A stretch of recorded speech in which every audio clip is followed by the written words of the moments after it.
Hello, BookTube, and welcome back to a series of videos in which I am reading you a book. We are reading Barchester Towers by Anthony Trollope.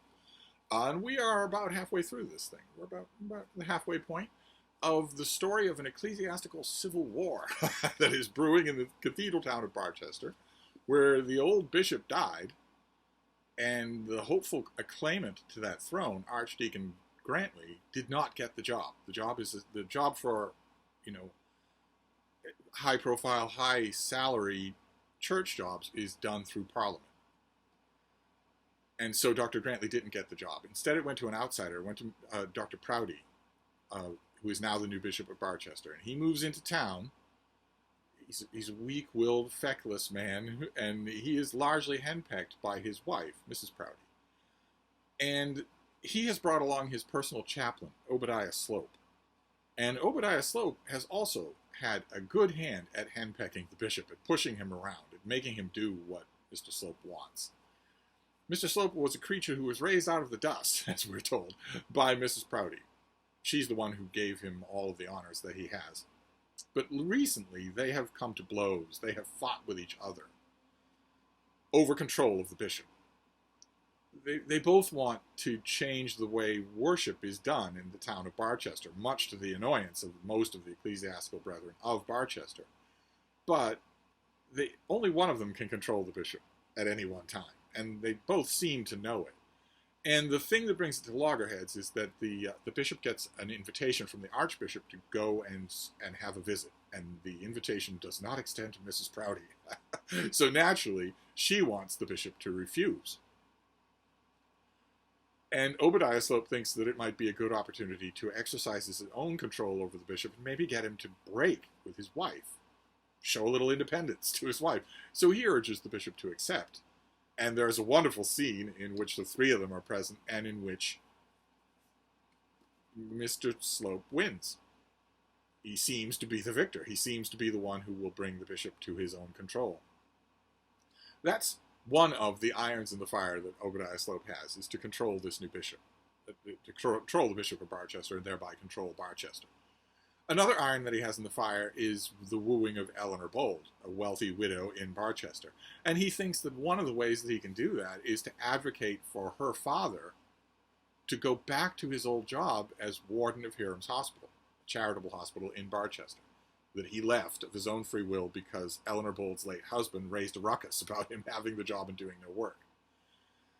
This is another bone of contention between Mr. Slope and Mrs. Prouty. Mrs. Prouty has offered the job to a desperately poor young churchman named Mr. Quiverful, who has a wife that we've met, has a very effective scene, and a whole bunch of children, hence his name. Trollope every once in a while will give characters these dumb Victorian Dickens-style names that describe them. You see it with the doctors that he has, and also with the lawyers, and you get it here too, even in the great parliamentary novels. You do get it, and it's unfortunate, but you can overlook it, especially since he doesn't leave it there. He doesn't leave the names at character the way some Victorian writers do. Dickens. Mrs. Prouty wants Mr. Quiverful to have the job at the hospital. He desperately needs it, and she wants him to be under her thumb.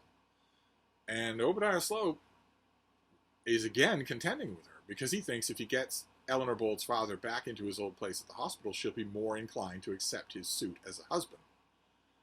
And so on and so forth. In addition to that, Obadiah Slope is also fighting with Mr. Arabin, who was brought in by Archdeacon Grantley specifically to contest these ecclesiastical changes in town. So Obadiah Slope has a lot on his plate. He is a busy little worm in Eden. And as we have learned just recently in the last chapter, there's a new element involving Mr. Slope. The old dean of Barchester has had a stroke, a massive stroke, and is hovering between life and death. One of you said that he is Schrodinger's dean because he's neither quite dead nor quite alive. But he cannot recover. Sir Omicron Pi is already coming, but the doctors have already pronounced he cannot make a recovery. It's just a question of how long he will live. But he will never be dean again, which means someone's got to have that job. It's a very important job in town, a very powerful one. what if it's Mr. Slope, who is not a gentleman? He is a gross, odious, oily, horrible, forceful, cranking, obnoxious creature. No one likes him. Even the people who favor him don't like him. And the idea that he would be canon at Barchester, no one likes that idea. No one even believes it. But it is possible. Mr. Slope is well connected politically. So this next chapter is called A New Candidate for Ecclesiastical Honors, which is Trollope raising the question with the readers. Oh my God, what's going to happen with the dean? What's going to happen with Mr. Slope? This might change everything. So let's see what's going on in this chapter. The dean's illness occasioned much mental turmoil in other places beside the deanery and adjoining library. And the idea which occurred to the meager little prebendary about Mr. Slope did not occur to him alone. The prebendary throws the bomb into the conversation of, well, what if it's Mr. Slope? He doesn't really care. He just wants to see everybody upset. The bishop was sitting listlessly in his study when the news reached him of the dean's illness. It was brought to him by Mr. Slope, who, of course, had not been the last person in Barchester to hear it. It was also not slow in finding its way to Mrs. Proudie's ears. It may be presumed that there was not just then much friendly intercourse between these two rival claimants for their lordship's obedience. Indeed, though living in the same house, they had not met since the stormy interview between them in the bishop's study on the preceding day. A lot is happening. That was only a day ago. A lot is happening. The Trollope is spending a lot of verbiage on wonderful verbiage. I'm not criticizing Tony at all. On that occasion, Mrs. Proudie had been defeated. That the prestige of continual victory should have been torn from her standard was a subject of great sorrow to that militant lady, but though defeated, she was not overcome. She felt that she might yet recover her lost ground, that she might yet hurl Mr. Slope down to the dust from which she had picked him, and force her sinning lord to sue for pardon in sackcloth and ashes. I know I sometimes accuse Trollope of overwriting, but I think it's absolutely charming when you know he's having fun. That is just so much fun. On that memorable day, memorable for his mutiny and rebellion against her high behest, he had carried his way with a high hand and had really begun to think it possible that the days of his slavery were counted. Now, keep in mind, this is not Mr. Slope, even though Mr. Slope was the last man referred to. The he here is actually the bishop. He had begun to hope that he was now about to enter a free land, a land delicious with milk which he himself might quaff, and honey which would not tantalize him by being only honey to the eye. When Mrs. Proudie banged the door as she left his room, he felt himself every inch a bishop. To be sure, his spirit had been a little cowed by his chaplain's subsequent lecture, but on the whole he was highly pleased with himself, and flattered himself that the worst was over. The first step was taken, he reflected, and now the first step had been so magnanimously taken, all the rest would follow easily. He met his wife as a matter of course at dinner, where little or nothing was said that could ruffle the bishop's happiness. His daughters and the servants were present to protect him. He knows that she doesn't want to argue with him, yell at him in front of the servants, so he gets to, as long as he doesn't dismiss them, he's free for the while, but not forever. He sooner or later has to go to the bedroom. There's no Mr. Slope there. No daughters there. He made one or two trifling remarks on the subject of his projected visit to the Archbishop, in order to show that all concerned that he intended to have his own way. And the very servants, perceiving the change, transferred a little of their reverence from their mistress to their master. All which the master perceived, and also did the mistress, but Mrs. Proudie bided her time.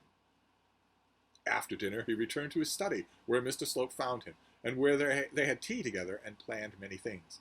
For some few minutes the bishop was really happy, but as the clock on the chimney-piece warned him that the stilly hours of night were drawing on, as he looked at his chamber candlestick and knew that he must use it, in other words, use the candlestick to light his way up the stairs to bed.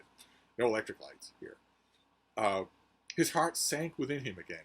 He was, as a ghost, all whose power of wandering free through those upper regions ceases at cockcrow, or rather he was the opposite of the ghost, for till cockcrow he must again be a serf. And would that be all? Could he trust himself to come down to breakfast, a free man in the morning? He was nearly an hour later than usual when he betook himself to his rest. Rest? Oh, what rest? However, he took a couple of glasses of sherry and mounted the stairs. Far be it for us to follow him thither. There are some things which no novelist, no historian should attempt, some few scenes in life's drama which even no poet should dare to paint. Let that which passed between Dr. Prouty and his wife on this night be understood to be among them. He came down the following morning a sad and thoughtful man, so we can guess how it went. He comes down a shadow of his former self. Trump's going to tell us that it looks like he's aged a decade. So I doubt that he just said goodnight and went to bed. He came down the following morning a sad and thoughtful man. He was attenuated in appearance. One might almost say emaciated. I doubt whether his now grizzled locks had not palpably come more gray than on the preceding evening. At any rate, he had aged materially. Years do not make a man old gradually or at an even pace. Look through the world and see if this is not so always, except in those rare cases in which a human being lives and dies without joys and without sorrows, like a vegetable.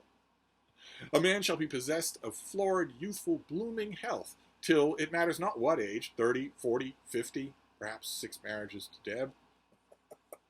Then comes some nipping frost, some period of agony that robs the fibers of the body of their succulence, and the hale and hearty man is counted among the old. This is all done over one night, so I think Mrs. Prouty was probably not gentle with her erring lord. He came down and breakfasted alone. Mrs. Prouty, being indisposed, took her coffee in her bedroom, and her daughters waited upon her there. He ate his breakfast alone, and then, hardly knowing what he did, he betook himself to his usual seat in his study. He tried to solace himself with his coming visit to the Archbishop.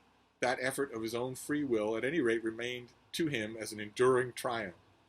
But somehow, now that he had achieved it, he did not seem to care so much about it.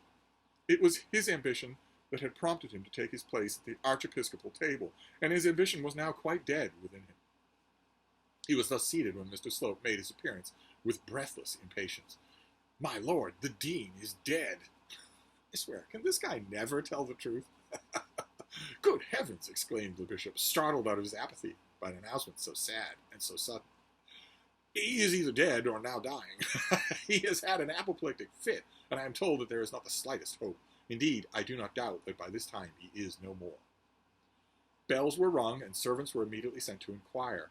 In the course of the morning, the bishop, leaning on his chaplain's arm, himself called at the deanery door. Mrs. Prouty sent to Miss Trefoil all manner of offers of assistance, and the Miss Proutys, their daughters, sent also, and there was immense sympathy between the palace and the deanery. The answer to all inquiries was unvaried. The dean was just the same, and Sir Omicron Pie was expected down by the 9:15 p.m. train. And then Mr. Slope began to meditate, as others had also done, as to who might possibly be the new dean. And it occurred to him, as it had occurred to others, that it might be possible that he himself should be the new dean.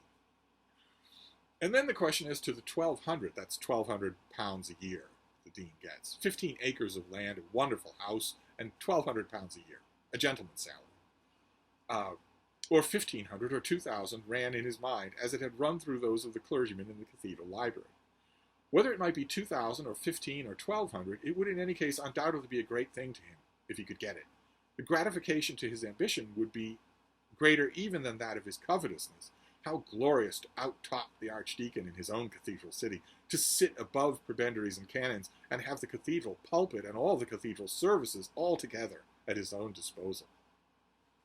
But it might be easier to wish for this than to obtain it.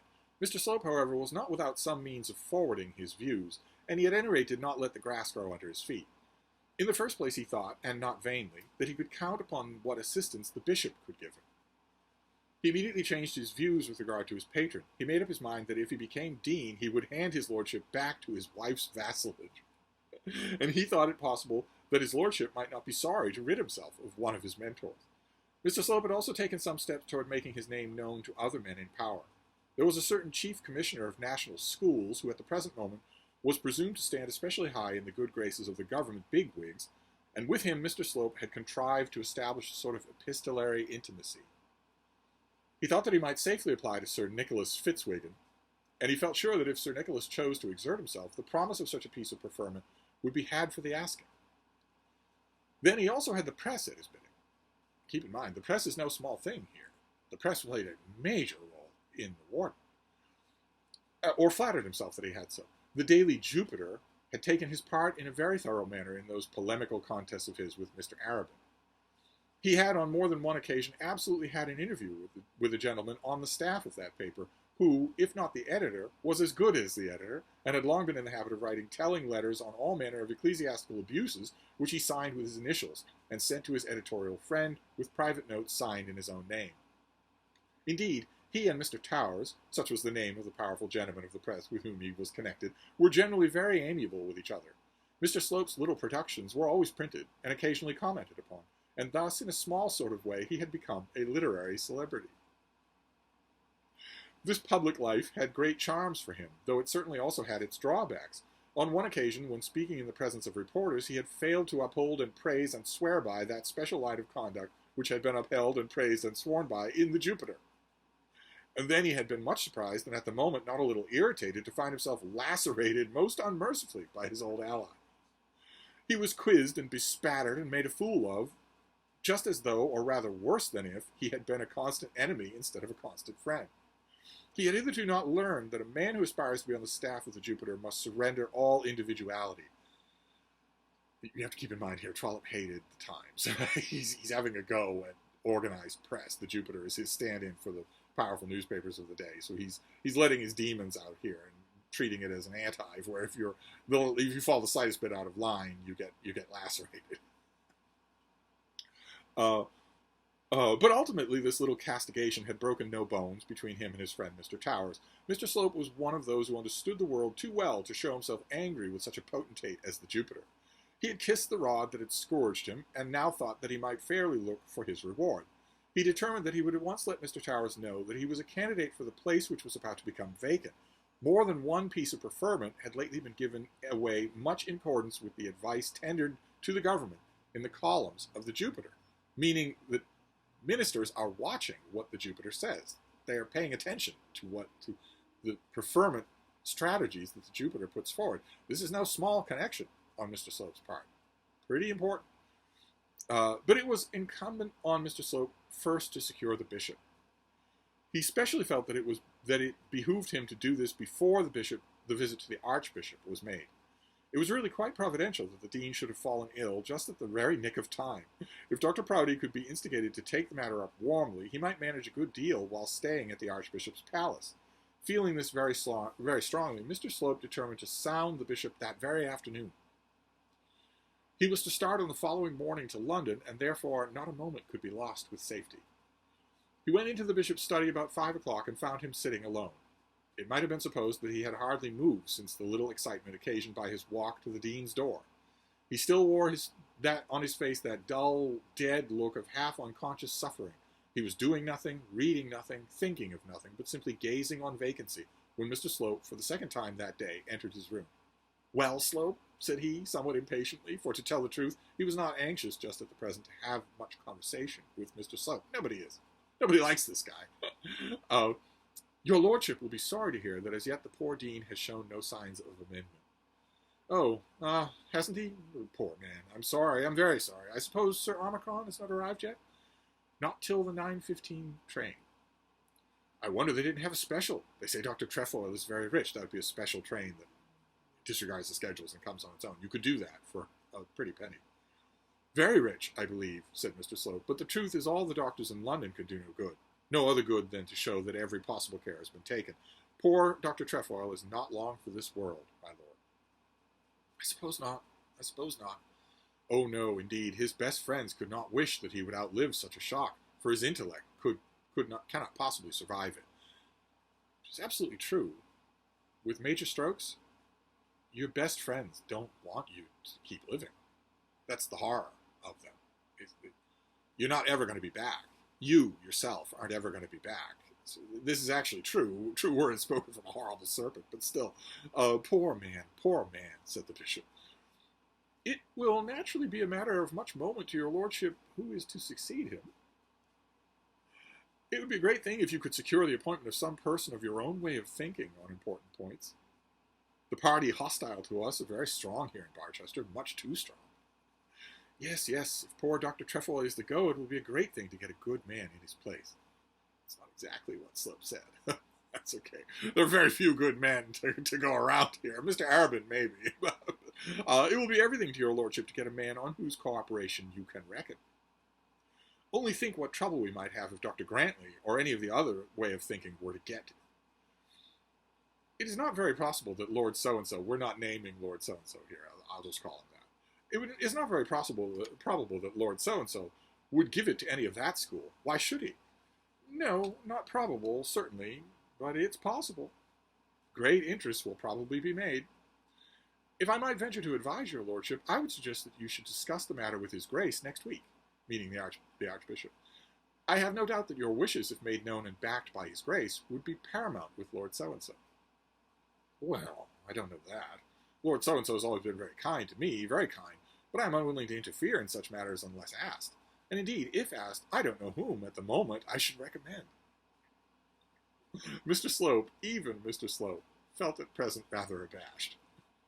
He hardly knew how to frame his little request in language sufficiently modest. He had recognized and acknowledged to himself the necessity of shocking the bishop in the first instance by the temerity of his application, and his difficulty was now how best to remedy that by his adroitness and eloquence. I doubted myself, said he, whether your lordship would have anyone immediately in your eye, and it is on this account that I venture to submit to you an idea that has been turning over in my own mind. If poor Dr. Trefoil must go, I really do not see why, with your lordship's assistance, I should not hold the preferment myself. You! Exclaimed the bishop, in a manner Mr. Slope could hardly have considered complimentary. Might as well be proposing the parish dog. You! The reaction you want in a moment like that is for the bishop to say, of course. That's not the reaction he gets. The ice now broken, Mr. Slope became fluent enough. I have been thinking of looking for it. If your lordship will press the matter with the archbishop, I do not doubt, but I shall succeed. You see, I shall be the first to move, which is the great matter. Then I can count upon assistance from the public press. My name is known, I may say, somewhat favorably known, to that portion of the press which is now most influential with the government, and I have friends also in the government. But nevertheless, it is you, my lord, that I look to assistance. It is from your hands that I would most willingly receive the benefit, and which should ever be the chief consideration in such matters, you must know better than any other person whatsoever what qualifications I possess. That's the problem, Obadiah. The bishop sat for a while dumbfounded. Mr. Slope, Dean of Barchester. The idea of such a transformation of character would never have occurred to him of his own unaided intellect. At first he went on thinking why, for what reasons, on what account Mr. Slope should be Dean of Barchester, but by degrees the direction of his thought changed, and he began to think why, for what reasons, on what account Mr. Slope should not be Dean of Barchester. As far as he himself, the bishop, was concerned, he could well spare the services of his chaplain. That little idea of using Mr. Slope as a counterpoise to his wife was well nigh evaporated. He had all but acknowledged the futility of the scheme. If indeed he could have slept in his chaplain's bedroom instead of his wife's, there might have been something in it. He has to go back to that dreaded bedroom every night. And thus, as Mr. Slope was speaking, the bishop began to recognize the idea that the gentleman might become Dean of Barchester without impropriety, not moved indeed by Mr. Slope's eloquence, for he did not follow the tenor of his speech, but led thereunto by his own cogitations. Mr. Slope has not stopped speaking, despite the fact that the bishop is not listening to him. I need to say, continued Mr. Slope, that it would be my chief desire to act in all matters connected with the cathedral as far as possible in accordance with your views. I know your lordship so well, and I hope you know me well enough to have the same feelings. I am satisfied that my being in this position would add materially to your own comfort and enable you to extend the sphere of your useful influence. As I said before, it is most desirable that there should be but one opinion among the dignities of the same diocese. I doubt much whether I would accept such an appointment in any diocese in which I should be constrained to differ from the bishop. In this case, there would be a delightful uniformity of opinion. Thanks, Obadiah. No other diocese is tripping over themselves to offer you this position. Mr. Slope perfectly well perceived that the bishop did not follow a word that he said, but nevertheless he went on talking. He knew it was necessary that Dr. Proudie should recover from his surprise, and he knew also that he must give him the opportunity of appearing to have been persuaded by argument. So he went on, and produced a multitude of fitting reasons, all tending to show that no one on earth could make so good a Dean of Barchester as himself, that the government and the public would assuredly coincide in desiring that he, Mr. Slope, should be Dean of Barchester, but that for high considerations of ecclesiastical polity it would be especially desirable that this piece of preferment should be so bestowed through the instrumentality of the bishop of the diocese. But I really don't know what I could do on the matter, said the bishop. If you would mention to the archbishop, if you could tell his grace that you consider such an appointment very desirable, that you have it much at heart in the view of putting an end to the schism in the diocese? If you did this with your usual energy, you would probably find no difficulty in introducing his grace to promise that he would mention it to Lord So-and-so. Of course, he would let the Archbishop know. Of course, you would let the Archbishop know that I am not looking for the preferment solely through his intervention, that you do not exactly require him to exact it as a favor, that you expect I shall get it through other sources, as indeed the case, but that you are very anxious that his grace should express his approval of such an arrangement to Lord So-and-so. You can hear Slope, he's just providing the bishop with all the things to say. He's doing it very oily, but he's telling the bishop what he should say to the Archbishop. It ended in the bishop promising to do as he was bid. It was scarcely ever going to end in any other way. Not that he had so promised without a stipulation. About that hospital, said he in the middle of the conference, I was never so troubled in my life, which was about the truth. You haven't spoken to Mr. Harding since I saw you? Mr. Harding was the old warden, and Obadiah Slope has promised Mr. Harding that he will have his old job back, because Obadiah Slope is hoping that Mr. Harding's daughter will look favorably on him if that happens. Mr. Slope assured his patron that he had not spoken to Mr. Harding since they last talked. Ah, well then, I think upon the whole it would be better to let Quiverful have it. It has been half promised to him, and he has a large family and is very poor. I think on the whole it would be better to make out the nomination for Mr. Quiverful. But, my lord, said Mr. Slope, still thinking that he was bound to make a fight for his own view on this matter, and remembering that it still behooved him to maintain his lately acquired supremacy over Mrs. Proudie, lest he should fail in his views regarding the deanery. But, my lord, I am really much afraid. Remember, Mr. Slope, said the bishop, I can hold out no sort of hope for you in the matter of succeeding poor Dr. Trefoil. I will certainly speak to the Archbishop as you wish it, but I cannot think... Well, my lord, said Mr. Slope, fully understanding the bishop, and in his turn interrupting him, perhaps your lordship is right about Mr. Quiverful. I have no doubt I can easily arrange matters with Mr. Harding, and I will make out the nomination for your signature as you direct. It's quid pro quo. You want me to talk to the Archbishop, you will do what I say. Yes, Mr. Slope, I think that will be best, and you may be sure that any little I can do to forward your views shall be done. And so they parted. Mr. Slope had now much business on his hands. He had to make his daily visit to the Signora, that is, the weird and alluring crippled daughter of Dr. Vesey Stanhope, who's the Stanhope family's recently returned to Barchester, and one of the children of Dr. Vesey Stanhope is the Signora, his daughter, who's very alluring, very beautiful, and who has Obadiah Slope wrapped around her little pinky, tormenting him. We read a chapter in which she mocks him to his face, knowing perfectly well it won't do anything. It won't dislodge his infatuation at all. This common prudence should now have induced him. To omit, but he was infatuated and could not bring himself to be commonly prudent. He determined, therefore, that he would drink tea at the Stanhopes, and he determined also, or thought he determined, that having done so, he would go thither no more. He also had to arrange his matters with Mrs. Bold.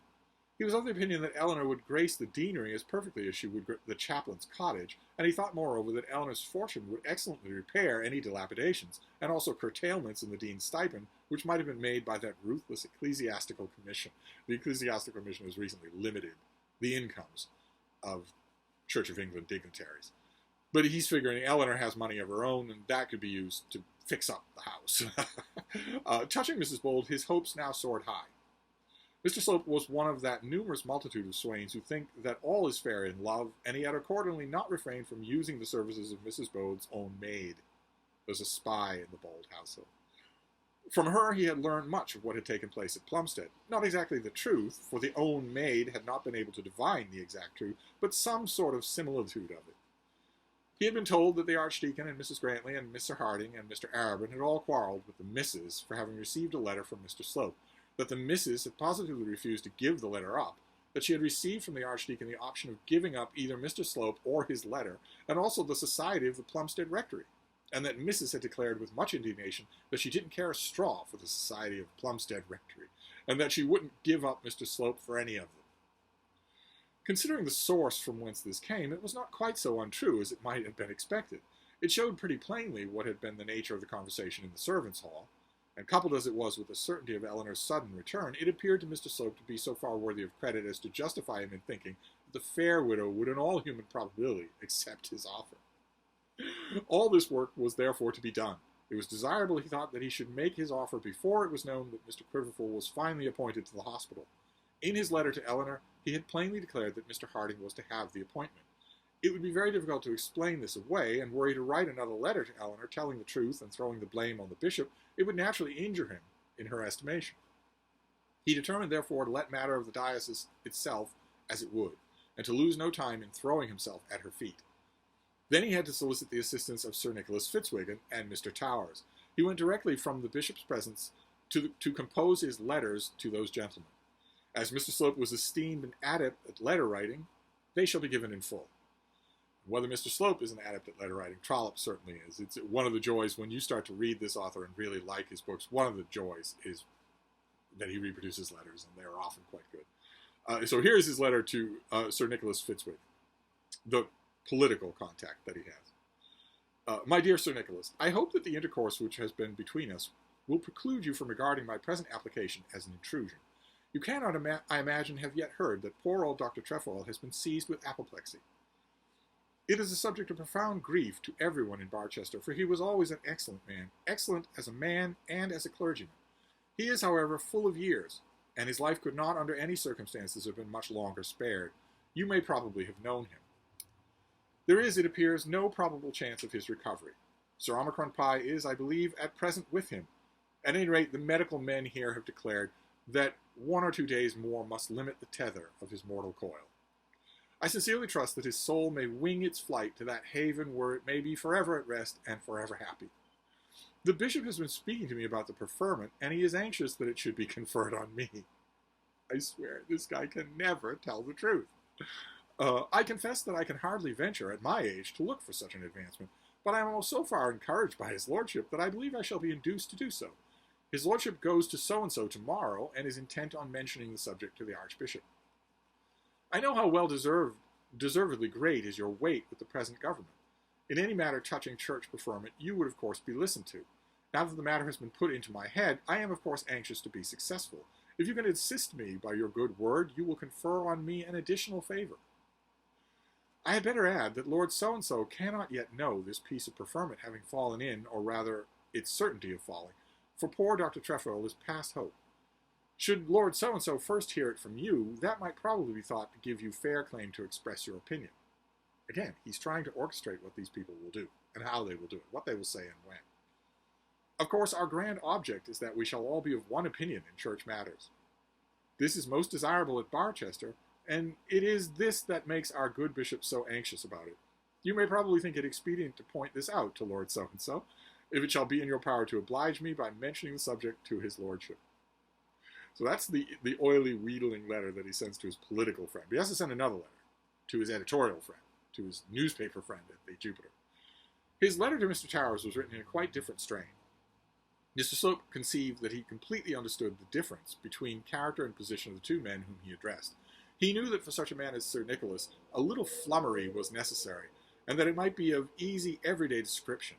Accordingly, his letter to Sir Nicholas was written easily, floridly, with very little trouble. But to such a man as Mr. Towers, it was not so easy to write a letter that should be effective and yet not offensive, that should carry its point without due interference. It was not difficult to flatter Dr. Proudie or Sir Nicholas, but very difficult to flatter Mr. Towers without letting the flattery declare itself. This, however, had to be done. Moreover, this letter must, in appearance at least, be written without effort, and be fluent, unconstrained, and demonstrative of no doubt or fear on the part of the writer. Therefore, the epistle to Mr. Towers was studied and recopied and elaborated at the cost of many minutes, that Mr. Slope had hardly time to dress himself and reach Dr. Stanhope's that evening. And then we get the letter. And those of you who are very young will maybe be a little confused by this, but letters used to be like this. If you were writing an important letter to someone, even a personally important letter, you would often write it a few times to get it down just right. Now you just type in the ether on your computer. He purposely omitted any allusion to the palace, thinking that Mr. Towers might not like it. A great man, he remembered, had once been much condemned for dating a letter from Windsor Castle. So he just says he's writing for Barchester. He doesn't say anything else. My dear sir, we were all a good deal shocked here this morning by hearing that poor old Dean Trefoil has been stricken with apoplexy. The fit took him about 9 a.m. I am writing now to save the post, and he is still alive, but past all hope or possibility, I believe, of living. Sir Omicron Pi is here, or will be very shortly, and all that even Sir Omicron can do is to ratify the sentence of his less distinguished brethren that nothing can be done. Poor Dr. Trefoil's race on this side of the grave is run. I do not know whether you knew him. He was a good, quiet, charitable man of the old school, of course, as any clergyman over 70 years of age must necessarily be. But I do not write merely on the subject of sending you such news as this. Doubtless some one of your Mercuries will have seen and heard and reported so much. Reporters, I think he means there. I write, as you usually do yourself, rather with a view to the future than the past. Sorry, I'm studying the bean occasionally here. Rumor is already rife that here as to Dr. Trefoil's successor, and among those named for possible future deans, your humble servant is, I believe, not least frequently spoken of. With horror, but yes. In short, I am looking for the preferment.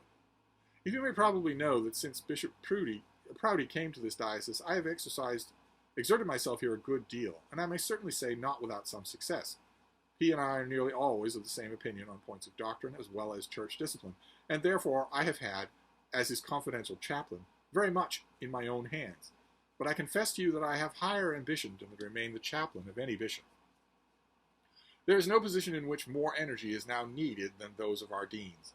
The whole of our enormous cathedral establishment have been allowed to go to sleep. Nay, they are all but dead and ready for the sepulchre. And yet of what prodigious moment they might be made, if, as was intended, they were so managed as to lead the way and show an example of all our parochial clergy. The bishop here is most anxious for my success. Indeed, he goes tomorrow to press the matter on the archbishop. I believe also I may count on the support of at least one most effective member of the government. But I confess that the support of the Jupiter, if I may be thought worthy of it, should be more gratifying to me than any other. More gratifying if by it I should be successful, and more gratifying also if, although supported, I should be unsuccessful. So he's now told 3 people that their support means more to him than anything. The time has, in fact, come in which no government can venture to fill up the high places of the church in defiance of the public press. So the Jupiter is important. The age of honorable bishops and noble deans has gone by, and any clergyman, however humbly born, can now hope for success if his industry, talent, and character be sufficient to call forth the manifest opinion of the public in his favor. At the present moment, we all feel that any counsel given in such matters by the Jupiter has the greatest weight, is indeed generally followed. We also feel, I am speaking of clergymen of my own age and standing, that it should be so. There can be no patron less interested than the Jupiter, and none that more thoroughly understands the wants of the people. And by less interested, Trollope means here less biased. I am sure you will not suspect me of asking from you any support which the paper with which you are connected cannot conscientiously give me. My object in writing is to let you know that I am a candidate for the appointment. It is for you to judge whether or no you can assist in my views. I should not, of course, have written to you on such a matter had I not had good reason to believe, that the Jupiter approves of my views on ecclesiastical polity. The bishop expresses a fear that I may be considered too young for such a station, my age being 36. I cannot think at the present day of any hesitation need be felt on such a point. The public has lost its love of antiquated servants. If a man will ever be fit to do good work, he will be fit at 36 years of age. And then he closes out his letter. And Trollope intervenes here. Before he wraps up the chapter, he intervenes. He can't let this go, so he has to talk to us about it a bit. Having thus exerted himself, Mr. Slope posted his letters and passed the remainder of the evening at the feet of his mistress, Madame Neroni there, the Signora. Mr. Slope will be accused of deceit in his mode of canvassing. It will be said that he lied in the application he made to each of his 3 patrons. I believe it must be owned that he did so. He could not hesitate on account of his youth, and yet be quite assured that he was not too young. He could not count chiefly on the bishop's support, and chiefly also on that of the newspaper. He did not think that the bishop was going to such and such a place to press the matter on the archbishop. It must be owned that in his canvassing Mr. Slope was as false as a lie could be. Let it, however, be asked of those who are conversant in such matters whether he was more false than men usually are on such occasions. We English gentlemen hate the name of a lie, but how often do we find public men who believe each other's words? Okay, well, if you say so. Nevertheless, he has dutifully pointed out that Mr. Slope has been lying his face off to everyone that he's written to. We'll see what happens. The Schrodinger's Dean is still neither alive nor dead. The place is not open yet. So now we have to see. Mr. Slope has put his name forward, and he's let everyone know that. He's thrown himself at the mercy of 3 different sources of influence: political, journalistic, and ecclesiastical. And maybe he's confident of his ability to get what he wants. But the thing that you have to remember here, the thing that doesn't seem to cross his mind, is that by doing that, you put yourself in all 3 of those powers. If one of them goes public or even in private to the right people saying no, anybody but him, you're sunk. You've already put yourself in their hands. What will happen? What will happen when Schrodinger's Dean is resolved one way or another? We'll find out. We'll find out next time. So that was chapter 32, and chapter 33 is called Mrs. Prouty Victrix, meaning victorious, supreme over all. That doesn't bode well for Mr. Slope. We will see. We will see. Could just have to do with Mr. Quiverful, who she's promised the hospital and all of its income. We'll tune in next time and find out. Thank you, BookTube.